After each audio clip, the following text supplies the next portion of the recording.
ઝાયલા માપીલ. આજે આપણે ધોરણ 12ના તત્વજ્ઞાન વિષયમાં પાઠ નંબર 8 ધર્મનો અર્થ અને સામાજિક જીવન તેમાં મનોયત્ન 8 અભ્યાસ કરીશું. 1. નીચેના પ્રશ્નોના ઉત્તર 1-2 વિધાનમાં લખો. 1. હિંસા અને આક્રમણનું મૂળ શું છે? ભય. 2. ગાંધીજીના મતે કેવા પ્રકારના માણસો અહિંસક હોય છે? નિર્ભય. 3. માનવ સંસ્કૃતિમાં શેની હાજરી વર્તાય છે? માનવ સંસ્કૃતિમાં ધર્મભાવની હાજરી વર્તાય છે. 4. આધ્યાત્મિક ભાષામાં વ્યવસ્થાનો શું અર્થ થાય છે? ધર્મ. 5.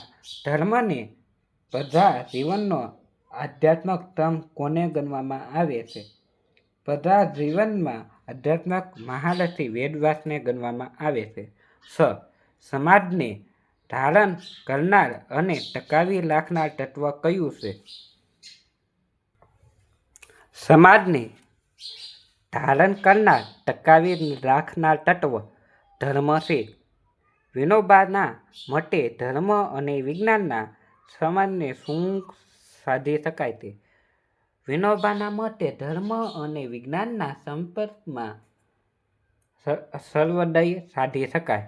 ધર્મ વિજ્ઞાનને કેવા પ્રકારના કાર્ય માટેની દોરવણી આપે છે? ધર્મ વિજ્ઞાનને માનવ સમાજના કાર્ય કરવા માટેની દોરવણી આપે છે.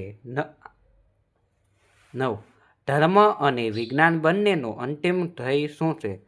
ધર્મ અને વિજ્ઞાનનું અંતિમ ધ્યેય સત્યની શોધ છે. 10.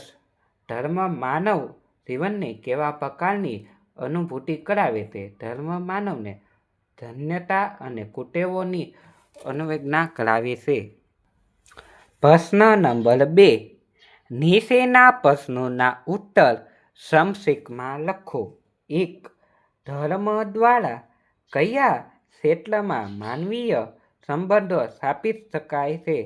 ધર્મ દ્વારા વ્યક્તિગત, કૌટુંબિક, સામાજિક, સાંસ્કૃતિક, આર્થિક, રાજકીય, વૈજ્ઞાનિક, રાષ્ટ્રીય, આંતરરાષ્ટ્રીય વગેરે પ્રત્યેક ક્ષેત્રના માનવીય સંબંધ સ્થાપી શકાય છે.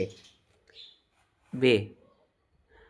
મનુષ્ય અને પ્રાણીઓમાં કઈ બાબતોમાં સમાનતા જોવા મળે છે?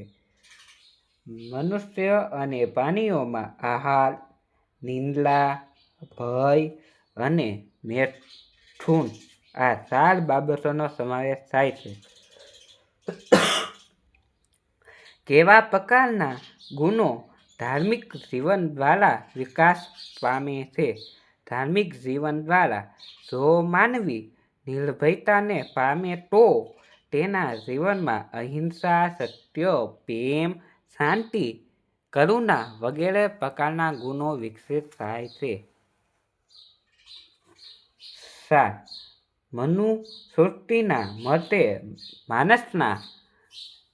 માણસના લક્ષણ કેવી રીતે શકાય છે? માણસને માણસ બનાવતું તત્વ ધર્મ છે. માણસના માણસપણાનું લક્ષણ ધર્મની લીધે જ થાય છે. મનુસ્મૃતિના મતે જે માણસ ધર્મનું રક્ષણ કરે છે તે માણસનું રક્ષણ ધર્મ કરે છે. 5. ધર્મનો વ્યાપ્ત અર્થ જણાવો. ધર્મનો વ્યાપ્ત અર્થમાં ધર્મ સમાજને ધારણ કરનાર અને ટકાવી રાખનાર છે. 6. આનંદ શંકર ધ્રુવના મતે કયો નિયમ સ્વતઃ સિદ્ધ છે? આનંદના મત મુજબ વ્યવસ્થાનો આધુનિક ભાષામાં જે અર્થ થાય છે તેનું કુટુંબ નામ ધર્મ છે. એટલે જ્યાં જ્યાં વ્યવહાર ત્યાં ધર્મ. 7. શા માટે વેદવ્યાસે ધર્મને પ્રજાજીવનનો આરંભ ધર્મ ગણવામાં આવે છે? તેનો ઉત્તર તમે જોઈ શકો છો. પ્રશ્ન નંબર 8. ધર્મના અભ્યાસ દ્વારા માનવી કયા આદર્શો સિદ્ધ કરી શકાય છે? ધર્મના ઊંડા અભ્યાસ દ્વારા માનવી માનવ ધર્મ, વિશ્વતા, કુટુંબ સંબંધ અને સર્વદયા જેવા આદર્શો સિદ્ધ કરે છે. 9. વિનોબાએ આપેલા ધર્મ અને વિજ્ઞાન અંગેના સામાજિક લખો. ધર્મ અને વિજ્ઞાન સમજવામાંથી જે સર્વદયા સાધી શકાય છે. ધર્મ અને વિજ્ઞાનના સંદર્ભ સમજવા વિનોબાએ આ બે સામાજિક આપ્યા છે. વિજ્ઞાન પ્લસ ધર્મ એટલે સર્વદયા અને વિજ્ઞાન માઇનસ ધર્મ એટલે સર્વનાશ. 10. માનવ જીવનની ધર્મતા અને કુટેવોની અનુભૂતિ કઈ રીતે થાય છે? ધર્મ એ માનવીની સર્વ પ્રવૃત્તિઓને વિકસાવવામાં હોવાથી સાથે આનંદ પ્રમાણે કરી શકાય છે. જો વિદ્યાર્થી મિત્રો તમને અમારો આ વિડીયો ગમ્યો હોય તો અમારી ચેનલને લાઇક, શેર અને સબસ્ક્રાઈબ કરજો. આવા જ વિડીયો જોવા માટે અમારી ચેનલ સ્ટડી બાર સાથે જોડાઈને રહો. જય લામા પીર.